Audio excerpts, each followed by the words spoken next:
Okay, so this is the last part of chapter 12. And we're going to, again, be still talking about exceptions to Mendel's rules. And in this particular end part of the chapter, we're going to focus our attention on linked genes. And so these are not X-linked, right? We did that, right? We looked at genes found on the X chromosome. That's not what a linked gene is. Those are X-linked or sex-linked genes. Linked genes are different. So linked genes are going to be genes that are found on the same chromosome. And because of that, they don't sort independently during meiosis. So they violate Mendel's second rule or second law, which is the law of independent assortment. And so let's look here at this example. So this is a homologous pair of chromosomes, this blue and this red, right? They are forming a tetrad. They are synapsing during prophase 1 of meiosis 1. And if I just take a peek at either chromosome, notice, on this chromatid, I've got the A, B, and C gene. These genes are all on the same chromosome. So if I'm following the inheritance of the A and B gene, well, they're linked, right? If I'm following the inheritance of the B and C gene, they're linked, which means that they're on the same chromosome. They're not going to sort independently of each other. Okay, so again, this is not going to follow Mendel's rules. They're usually inherited together. So the dominant A, dominant B, dominant C will be inherited together. The recessive A, B, and C will be inherited together. The only way that this changes is if we get crossing over and if we get recombination. So remember back to meiosis, if these two non-sister chromatids cross over during prophase 1 of meiosis 1, they can exchange genetic material. This would be the result. This is different.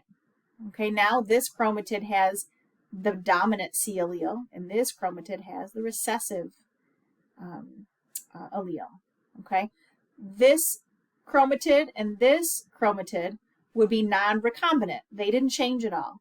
But these two would be what we call recombinant chromosomes.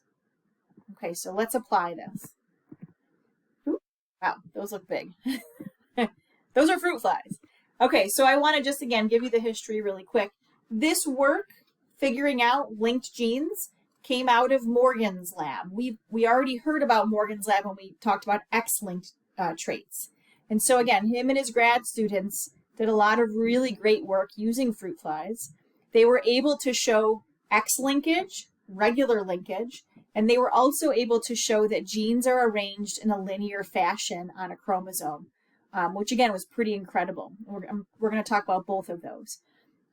I already mentioned this. Fruit flies are great model systems because they're teeny tiny. They can be kept in small vials. They have a really short life cycle. You can get the second generation in just a few days.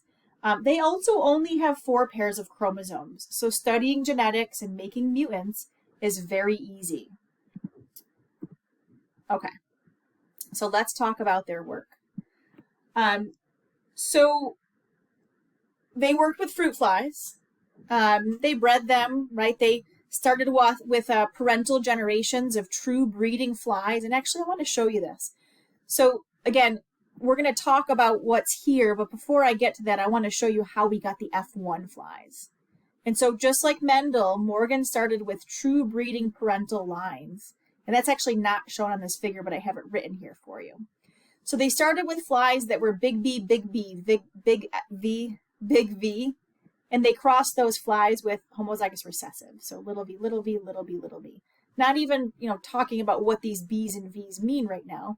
He took true breeding parental parent, flies, homozygous dominant for both traits that we're going to study, and homozygous recessive for both traits that we're going to study. And when he crossed those, he got all heterozygous flies. Okay, so just wanted to point out that he started his work just like Mendel did.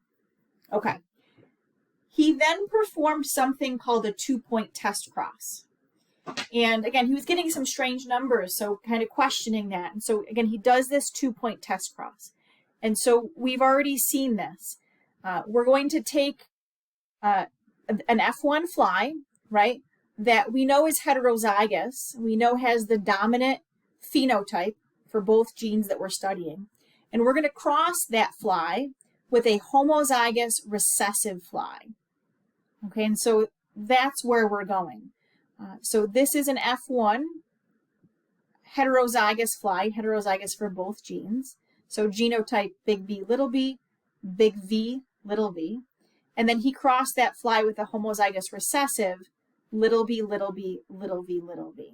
Okay, so he's going to do a 2-point test cross.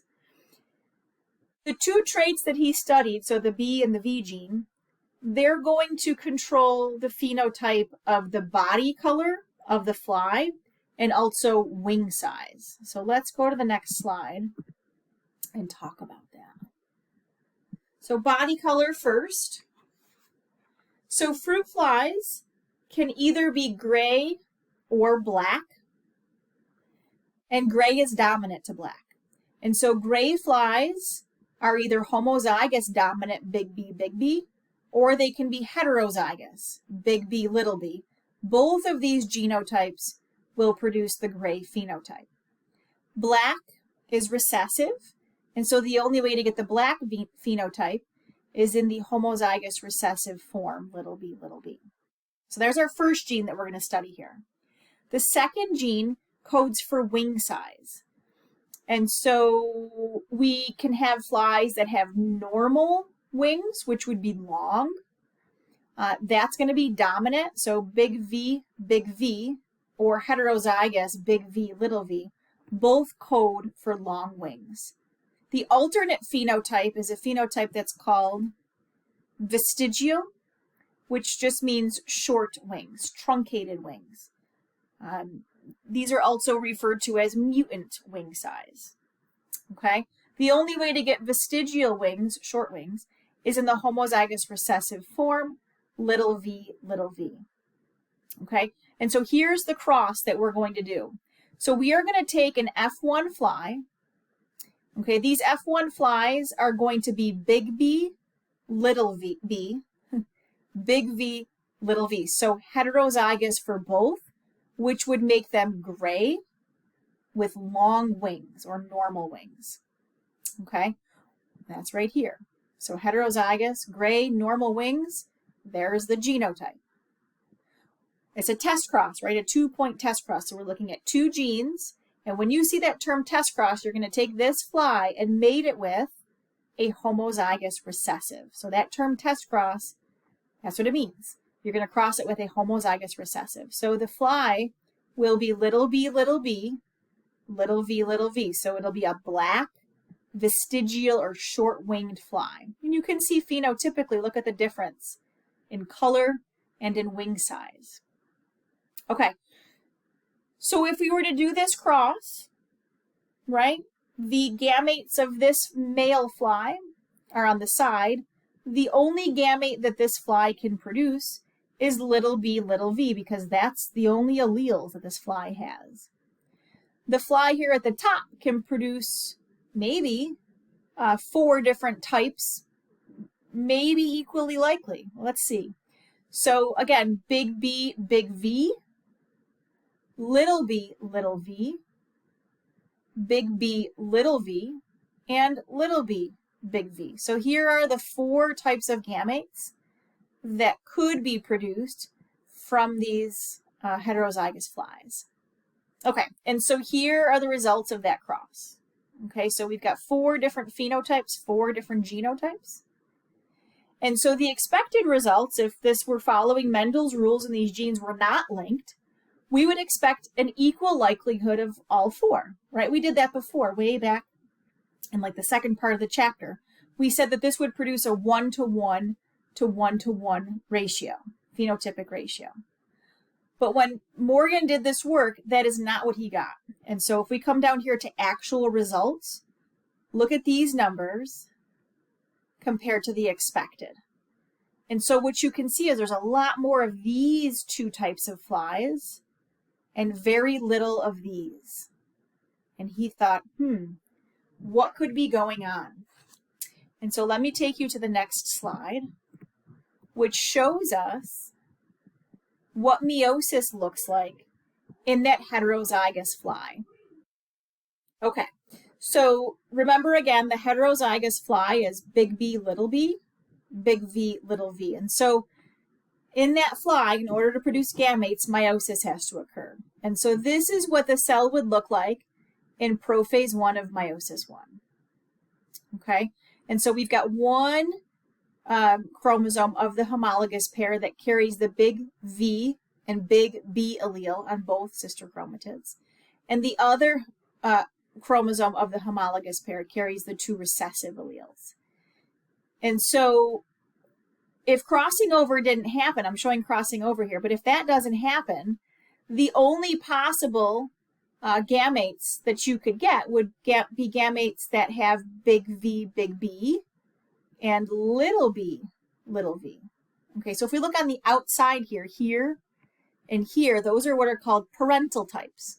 So those we expect to form. The other two types here are called recombinant types. And the only way that we're going to get these is if crossover happens during meiosis 1. And there's a genetic exchange here of the B allele. If that happens, we end up with a chromatid that is big V, little b. And a chromatid over here that is little v, big B. Okay, so let me go back to the previous slide and we can show that. So these gametes, no crossover, these are called parental gametes. These gametes are only going to form if crossover happens. And so crossover is a random event. It doesn't always occur. And so there will be lower numbers of these. Okay, that makes sense. So what does this tell us? It tells us that the B and V gene are located on the same chromosome.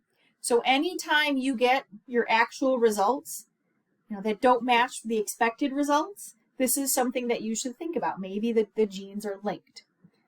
So what can we do with that information? We can calculate what's called recombination frequency. Okay, we can actually calculate how often recombination occurs for specific genes. And so you should know this formula here. You're going to have to use it. Pretty easy to use. So the recombination frequency, or the frequency of recombination, either way you want to say it is fine, that is going to be equal to the number of recombinant offspring divided by the total number of offspring. And then you take that answer and multiply it by 100. Okay, so for example, in our flies that we just did, if we want to calculate the percent recombination, we would take the number of recombinant offspring, which are 111 plus 106, which gives us 217. Where's my pointer? Let me get my pen. Outline these numbers. So recombinant 111 and 106. We add those up and we get 217. Okay, so that's the number of recombinant. That's our numerator. We would divide that by the total number of offspring, which that means you have to add all of these up. Okay, and if you do that, you should get 1,268. So 217 divided by 1,268, and you take that answer and multiply it by 100, and you should get 17%. Okay, so again, that's going to be the percent recombination. And that tells us the frequency, how often recombination between those two genes occurs. It also tells us the distance between those two genes on the chromosome. So when you hear 1% recombination, I want you to think distance. And that distance is going to be expressed as map units. So two genes that have a recombination frequency of 17% are 17 map units apart from each other on the chromosome. So we can use recombination frequency to make a linear map of genes on a chromosome.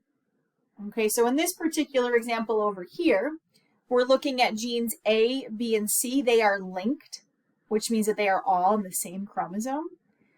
In this case, genes A and B would be 5 map units apart, where genes B and C would be 3 map units apart.